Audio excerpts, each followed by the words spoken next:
It comes shortly after the U.S. declared its unflagging support for ousted President Mohamed Bazoum, seen as a key Western ally in the fight against Islamist militants.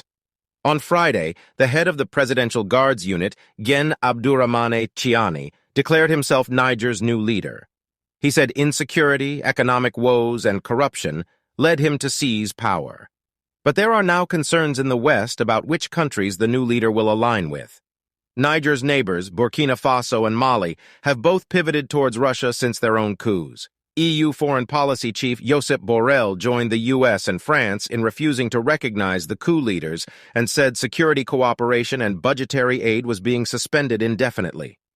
Also on Saturday, France, the former colonial power which had moved its regional military headquarters to the country after being forced to leave Mali, said it had suspended all development aid and budgetary support. Meanwhile, the African Union called on the Niger army to return to base within 15 days. On Friday evening, U.S. Secretary of State Antony Blinken warned those detaining Mr. Bazoum, Niger's first elected leader to succeed another since independence in 1960, that hundreds of millions of dollars of assistance was at risk. However, the leader of Russia's Wagner mercenary group has reportedly described the coup as a triumph. What happened in Niger is nothing other than the struggle of the people of Niger with their colonizers, Yevgeny Prigozhin was quoted as saying on a Wagner-affiliated Telegram channel. With colonizers who are trying to foist their rules of life on them and their conditions and keep them in the state that Africa was in hundreds of years ago. He added, "Today, this is effectively gaining their independence." The BBC has not been able to verify the authenticity of his reported comments.